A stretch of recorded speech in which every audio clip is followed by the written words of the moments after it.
Hello guys, आज के इस वीडियो में हम 12th की ऑर्गेनिक केमिस्ट्री का एक बहुत ही इंपॉर्टेंट टॉपिक डिस्कस करेंगे जिसका नाम है अल्डोल कंडेंसेशन। इस टॉपिक से 12th का एग्जाम हो या फिर जेई का एग्जाम हो या फिर नीट का एग्जाम हो, ये सभी एग्जामिनेशन में इस टॉपिक से प्रश्न पूछे ही जाते हैं। तो चलिए हम आज का अपना टॉपिक स्टार्ट करते हैं जिसका नाम है अल्डोल कंडेंसेशन। क्या है? Aldol condensation.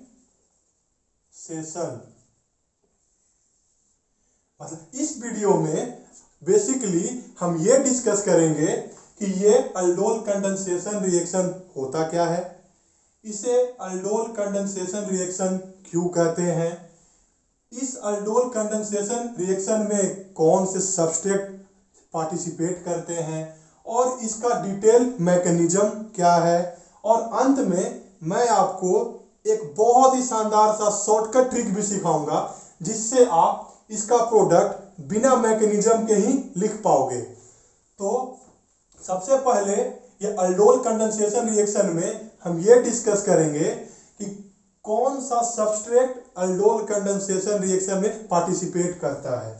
तो अल्डोल कंडेंसेशन रिएक्शन में तो वही सबस्ट्रेट या फिर हम ये बोल सकते हैं कि वही अल्डिहाइड एंड कीटोन पार्टिसिपेट करते हैं जिनके पास अल्फा एसिडिक हाइड्रोजन हो।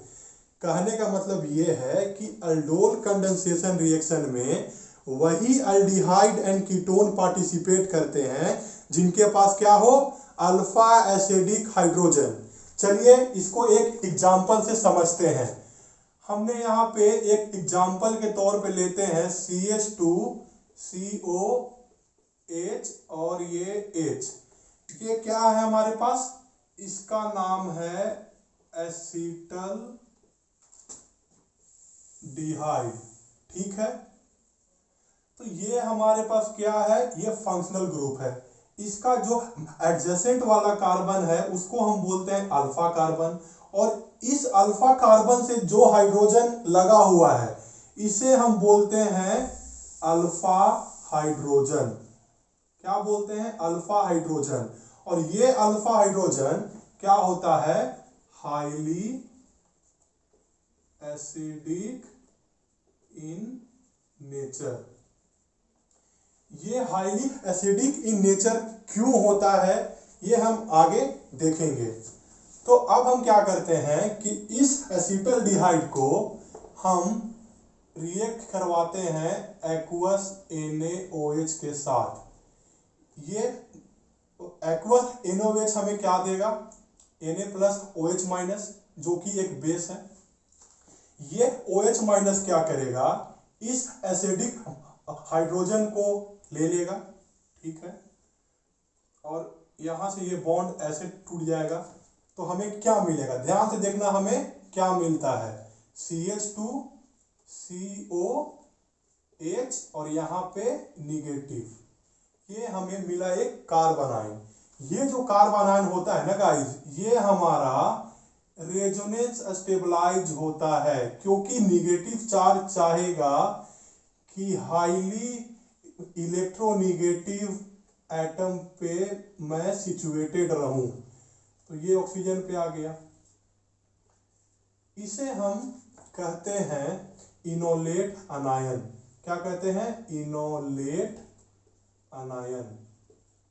ठीक है, ये हमारा था फर्स्ट स्टेप। फर्स्ट स्टेप में क्या होता है कि जो एसीटल्डिहाइड है जिसके पास अल्फा हाइड्रोजन है जो कि हाईली एसिडिक इन नेचर है, वो एक्वस NaOH के प्रेजेंस में क्या होता है कि वो OH माइनस इस अल्फा हाइड्रोजन को एब्स्ट्रैक्ट कर लेता है। तो यहां से हमें वाटर मिल जाता है। उसके बाद क्या होता है, एक कार्ब अनायन जनरेट होता है। ये कार्बन आयन रेजोनेंस स्टेबलाइज होता है जिसे हम कहते हैं इनोलेट अनायन। चूंकि H प्लस निकलने के बाद जो कार्बन आयन है वो हाईली रेजोनेंस स्टेबलाइज है, इसीलिए ये अल्फा हाइड्रोजन होता है एसिडिक इन नेचर। समझ गए आप लोग? मैं फिर से बताता हूं, चूंकि ये H+ निकलने के बाद यहाँ पे जो कार्बन आयन जनरेट हुआ है वो हाईली रेजोनेंस स्टेबलाइज होता है, इसीलिए ये alpha hydrogen acidic in nature होता है। समझ गए यहां तक आप लोग? यहाँ सेकेंड स्टेप में दो पॉसिबिलिटी है कि या तो जो ये कार्बन आयन यहाँ पे जनरेट हुआ है वो हमारा इस वाटर से H+ लेके बैकवर्ड रिएक्शन में जाके फिर से एसिटल्डिहाइड बना दे, पर ये तो हमारा प्रोडक्ट नहीं है, तो हम इसका सेकेंड पॉसिबिलिटी पे जाएंगे। बट सिंस यहाँ पे ये एक पॉसिबिलिटी है कि ये जो कार्बन आयन है ये वाटर का H+ लेके फिर से एसिटल्डिहाइड बना सकता है, तो इसीलिए ये जो रिएक्शन स्टेप होता है ये रिवर्सिबल इन नेचर होता है। क्या होता है?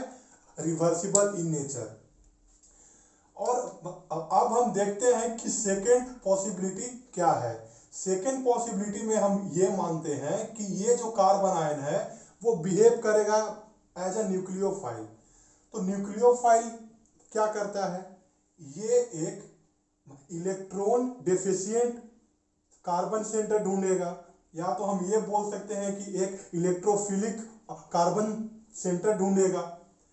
तो अगर हम यहाँ पे ये मानते हैं कि हमारे पास ये जो एसिटल्डिहाइड हमने लिया है वो हमारे पास है 1 मोल, तो 1 मोल में कितना ये हो जाएगा मॉलिक्यूल?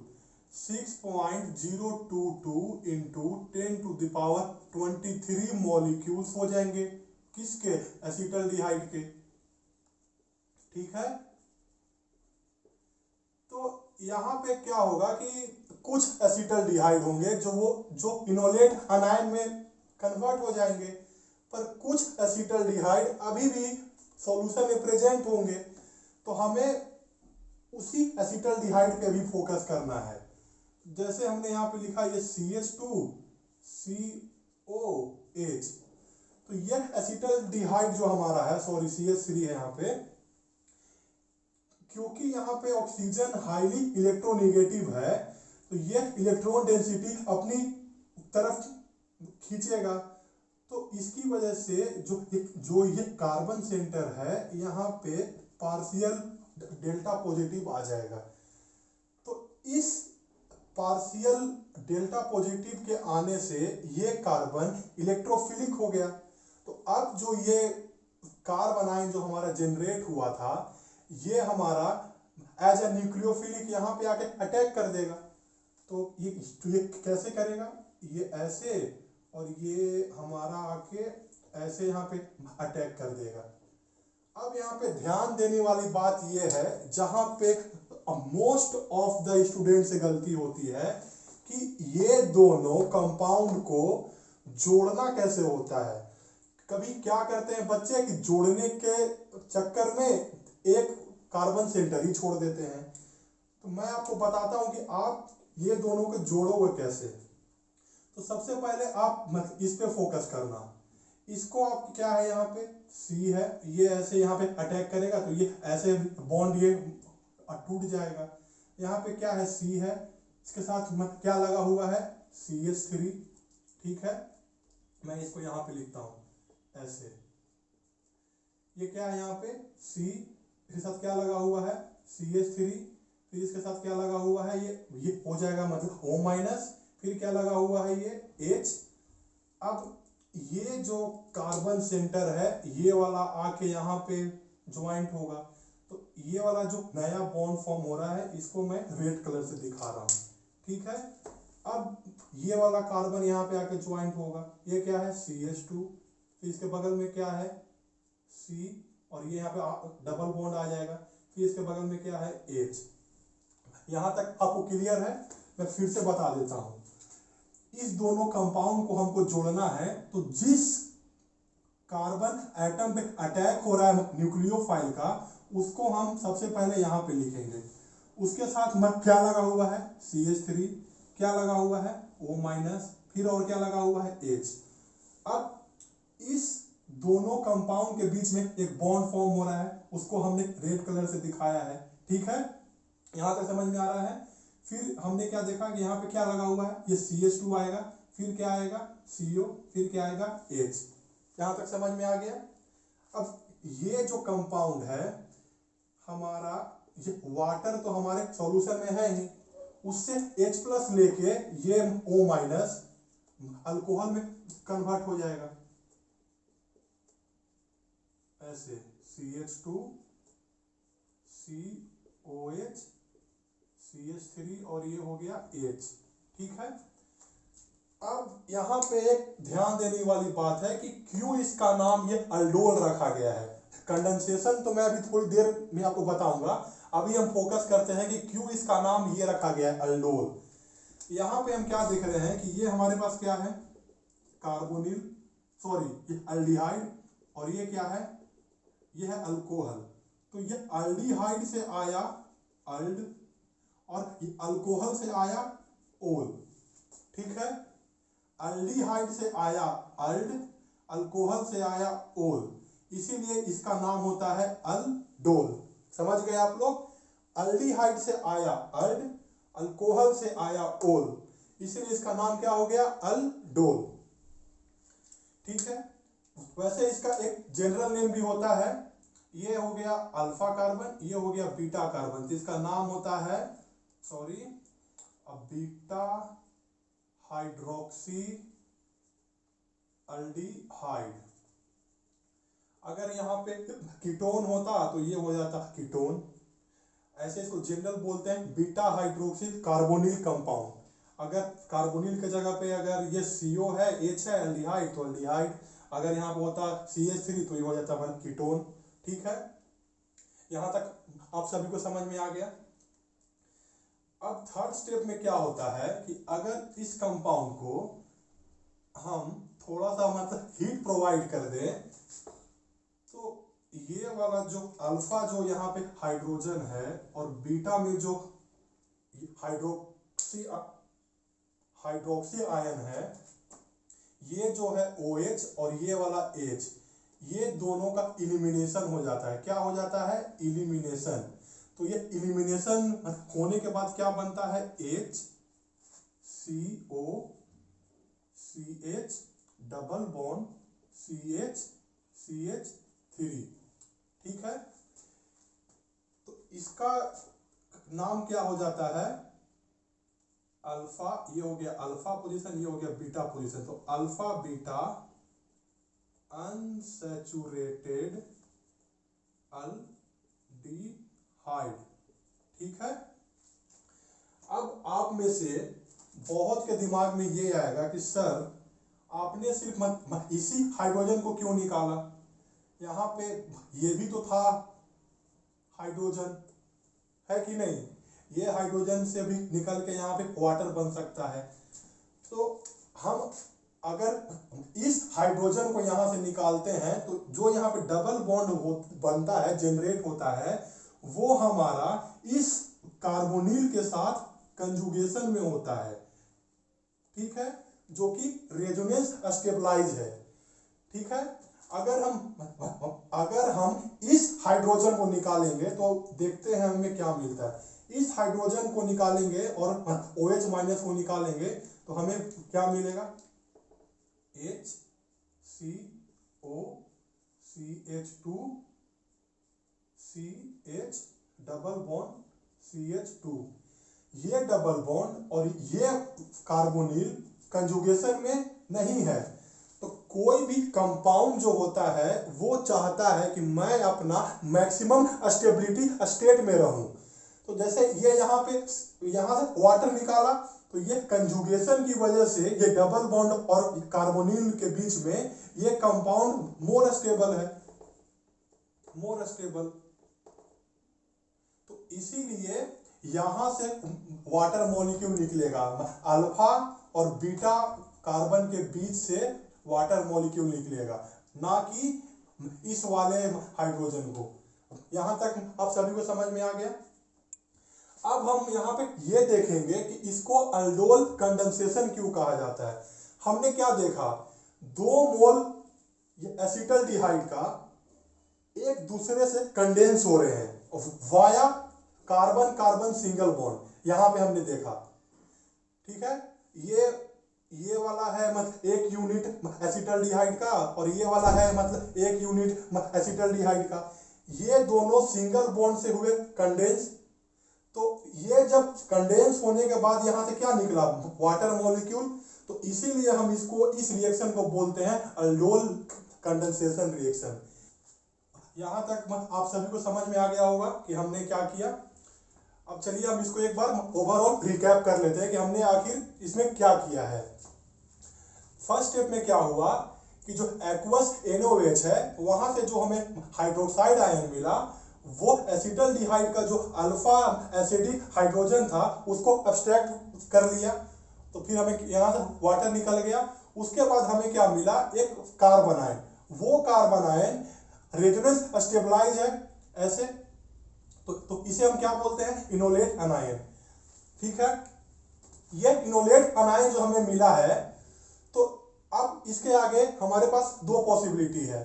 एक तो ये जो कार्बन आयन जनरेट हुआ है वो क्या करेगा कि इस वाटर का जो H+ है उसको लेके वापस से एसिटल्डिहाइड बना देगा।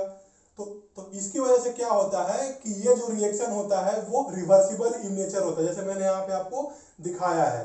लेकिन हमें तो मतलब प्रोडक्ट नहीं मिलेगा ऐसे, तो हम जाएंगे सेकेंड पॉसिबिलिटी पे। सेकेंड पॉसिबिलिटी क्या है कि ये जो कार्बन आयन है ये हमारा एज ए न्यूक्लियोफाइल भी बिहेव कर सकता है। तो उसके लिए क्या है कि अगर हम ये मानते हैं कि हमने 1 मोल लिया है एसिटल्डिहाइड का, तो उसमें 1 मोल में 6.022 इंटू 10⁻23 मॉलिक्यूल्स होंगे एसिटल्डिहाइड के। तो हमने ये माना कि चलो 40%, 50%, 60% ये जो एसिटल्डिहाइड था वो इनोलेट अनायन में हो गया कन्वर्ट। तो उसके बाद जो रेस्ट जो बचा है एसिटल्डिहाइड सॉल्यूशन में, तो हम उस पर फोकस करेंगे, ठीक है। तो ये जो एसिटल्डिहाइड है, तो चूंकि जो ये ऑक्सीजन है वो हाईली इलेक्ट्रोनेगेटिव है कार्बन से, तो वो इलेक्ट्रॉन डेंसिटी जो है वो अपनी ओर खींचेगा। तो इसकी वजह से क्या होता है कि ये जो कार्बन सेंटर है इस पे पार्शियल पॉजिटिव चार्ज का जनरेशन होता है। तो इस पार्शियल पॉजिटिव चार्ज की वजह से ये कार्बन इलेक्ट्रोफिलिक हो गया। तो अब ये जो कार्बन आयन हमारा था ये अटैक करेगा इस इलेक्ट्रोफिलिक कार्बन सेंटर पे एज ए न्यूक्लियोफाइल। तो अब हमने क्या देखा कि ये यहाँ से ये बॉन्ड यहाँ शिफ्ट हुआ और ये बॉन्ड यहाँ से ऐसे आके इसको अटैक किया। तो ये यहाँ से ऑक्सीजन का पाई बॉन्ड टूट गया। अब यहाँ पे ध्यान ये रखना है कि हम क्या देख रहे हैं कि ये दो कंपाउंड आपस में एक सिंगल बॉन्ड से जुट रहे हैं। तो हमें ये दोनों को लिखना कैसे है, क्योंकि बहुत सारे बच्चों से गलती क्या होती है कि ये दोनों को कंबाइन करने के टाइम उनसे कभी ये एक कार्बन एटम छूट जाता है। तो उसको लिखने के लिए हम क्या ध्यान देंगे कि जो जिस कार्बन सेंटर पे अटैक हो रहा है उसको हम अपना सबसे राइट हैंड साइड में लिखेंगे, ठीक है। उससे क्या लगा हुआ है, CH3 लिख दिया हमने, ठीक है। उससे फिर क्या लगा हुआ है, O- लिख दिया हमने, ठीक है। फिर उससे क्या लगा हुआ है, H।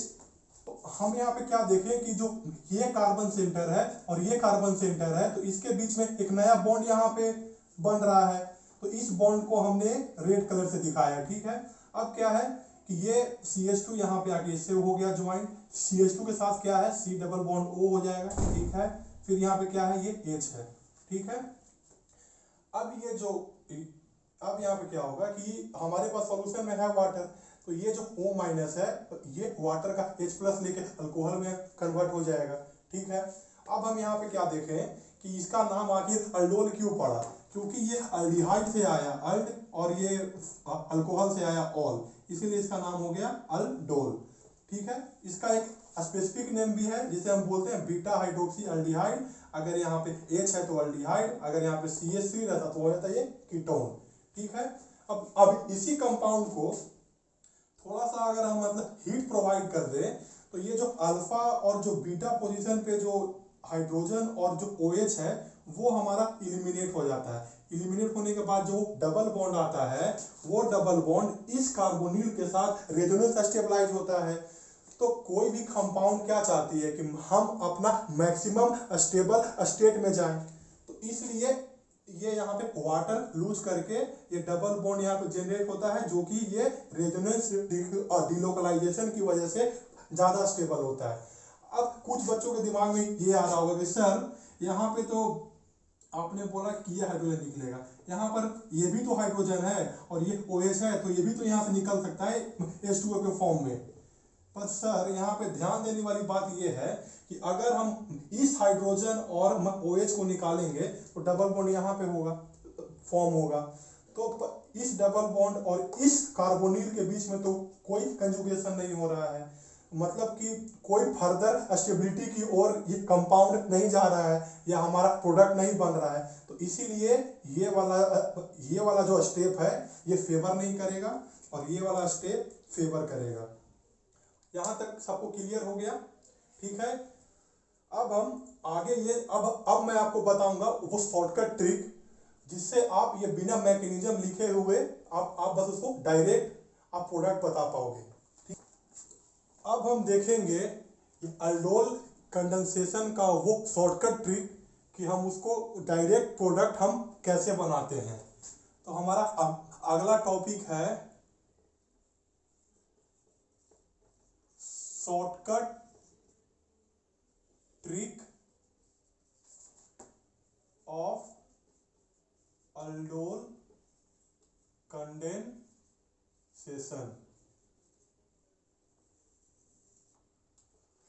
इसमें हम पहला एग्जांपल लेते हैं। तो हमने यहां पे लिया है CH3COH, जो हमने शुरू में लिया था एसिटल्डिहाइड। इसमें हम क्या डालेंगे? एक्वस NaOH और हीट। तो हम सबसे पहले हम क्या देखेंगे कि ये जो कार्बन है जो कि यहाँ पे एल्डिहाइड है, उसके पास अल्फा हाइड्रोजन है कि नहीं है जी। ठीक है, तो ये अल्डोल कंडेंसेशन रिएक्शन देगा। अब हम प्रोडक्ट कैसे बनाएंगे, क्योंकि हमें पता है कि ये अल्डोल कंडेंसेशन रिएक्शन में वाटर मॉलिक्यूल निकलता है। ठीक है, तो हम ये कैसे निकालेंगे? अब जैसे एक मॉलिक्यूल हम इसका लेंगे, उसको हम ऐसे लिख सकते हैं, इसको हम ये ऐसे लिख सकते हैं CH3 और ये H, और इसका दूसरा मॉलिक्यूल को हम ऐसे लिख सकते हैं।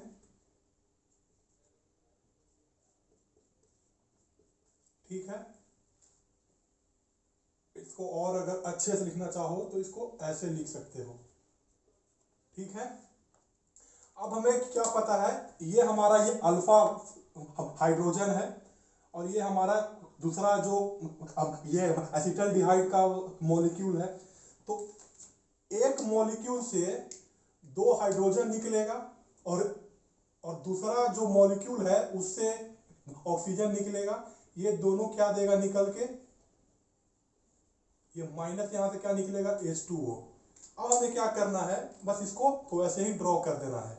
यहां से क्या हो जाएगा? ये CH3, यहाँ पे डबल बॉन्ड था, ये ऑक्सीजन यहां से हट गया डबल बॉन्ड के पास से, और ये 2 हाइड्रोजन कार्बन के पास से हट गया। तो ये यहाँ पे कार्बन ऐसे लिखा जाएगा और ये यहां से ऐसे COH। ये हमारा है फाइनल प्रोडक्ट। कितना आसान है, 5 सेकेंड लगेंगे आपको ऐसे प्रोडक्ट निकालने में। इसका नाम क्या हो जाएगा? Alpha beta unsaturated aldehyde. वैसे और इसको एक ऐसे कॉमन नेम से भी बोलते हैं जिसका नाम है इनअल। इनअल मतलब इन ये डबल बॉन्ड के लिए, अल ये अल्डिहाइड के लिए। ठीक है, अब हम यहां पे दूसरा एग्जांपल लेते हैं। दूसरा एग्जांपल में हम क्या लेते हैं? CH3 CH2 COH, इसको हम डालते हैं एक्वस NaOH और हीट। क्या होगा यहाँ पे? ये हमारा, इसको हम कैसे लिख सकते हैं? सबसे पहले तो क्या करेंगे, हम ऐसे लिखेंगे COH CH2 CH3। ये हमें क्या देगा? Oxygen plus. ये यहाँ पे हम क्या देखेंगे? अल्फा हाइड्रोजन है यहाँ पे, है। आप लोग को दिख रहा है, ध्यान से देखना, यहाँ पे है अल्फा हाइड्रोजन, इसको हम क्या लिखेंगे ऐसे, H H, यहाँ पे CH3 और इससे क्या अटैच है, 2 हाइड्रोजन, फिर CH3, फिर यहाँ पे क्या है COH। ठीक है, अब हमें बस सिंपल सा क्या करना है, यहाँ से वाटर निकाल देना है। क्या प्रोडक्ट मिलेगा हमको, ध्यान से इसको दोनों कंपाउंड को जोड़ेंगे तो क्या मिलेगा वो देखना। ये कार्बन था, इससे क्या अटैच है, एक हाइड्रोजन, इससे फिर क्या अटैच है CH2, फिर इससे क्या अटैच है CH3। ये डबल बॉन्ड यहाँ पे है, ये यहाँ से वाटर निकल गया तो ये कार्बन आके जुड़ जाएगा, इससे क्या अटैच है CH3, इससे O और ये H। ये हमारा हो गया फाइनल प्रोडक्ट। यही था हमारा शॉर्टकट ट्रिक। शॉर्टकट ट्रिक में क्या है, हमें बस एक चीज याद रखना है कि अल्डोल कंडेंसेशन में क्या होता है कि 2 अल्डिहाइड और कीटोन के मॉलिक्यूल आके कंडेंस होते हैं और साथ में वाटर मॉलिक्यूल वहां से रिलीज होता है। ठीक है, अगर हमें मैकेनिज्म लिखने में बहुत टाइम लगेगा, एग्जाम में आपका क्वेश्चन आएगा, आपको फर्स्टली क्या चेक करना है कि इसके पास अल्फा हाइड्रोजन है कि नहीं। अगर इस अल्डिहाइड और कीटोन के पास अल्फा हाइड्रोजन होगा तो वो अल्डोल कंडेंसेशन रिएक्शन देगा। अब हमें इस शॉर्टकट ट्रिक कैसे लगाना है वो मैंने आपको बता दिया कि एक मॉलिक्यूल से आप ले लो ऑक्सीजन देगा और उसका दूसरा मॉलिक्यूल से आप मान लो कि H2 देगा, तो वहां से हम निकाल देंगे H2O। बस हमें लिखना कैसे है वो पैटर्न आप ध्यान से देख लो। यहाँ पे CH3, ये हमें डबल बॉन्ड O को ऐसे लिखा, फिर उसी का सेकेंड मॉलिक्यूल को CH और 2 हाइड्रोजन को ऐसे लिखा और C डबल बॉन्ड O और H। यहाँ से हमने वाटर निकाल दिया, ये हमारा हो गया प्रोडक्ट। सेम हमने ये सेकेंड एग्जांपल में क्या देखा कि इसके पास अल्फा हाइड्रोजन है कि नहीं है। ठीक है, और यहाँ पे 2 अल्फा हाइड्रोजन होना चाहिए, 2। आप देख रहे हो कि यहाँ पे 2 हाइड्रोजन लग रहा है, यहाँ भी देखो, यहाँ भी देखो।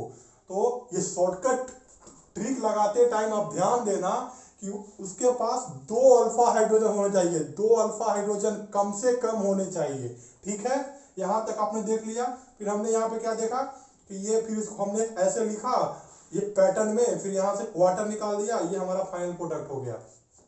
गाइस एक बात का याद रखना, ये शॉर्टकट ठीक है, अगर आप भूल गए तो क्या करोगे, तो मैकेनिज्म आपके दिमाग में रहना बहुत जरूरी है। ये शॉर्टकट इसलिए है कि आपको एग्जाम में टाइम बचाएगा। ठीक ना, अगर आप भूल गए एग्जाम में शॉर्टकट तो फिर क्वेश्चन तो नहीं लगेगा, तो उसके लिए आपका इसका मैकेनिज्म आना चाहिए। अगर आपको मैकेनिज्म भी आता है, साथ में ये शॉर्टकट भी आता है, तो अल्डोल कंडेंसेशन से रिलेटेड आपसे कोई भी क्वेश्चन एग्जाम में नहीं छूटेंगे। ठीक है, तो आज का वीडियो में गाइस इतना ही था। अगले वीडियो में मैं आपसे मिलूंगा एक किसी नए टॉपिक पे। तब तक के लिए goodbye and take care. Thank you guys.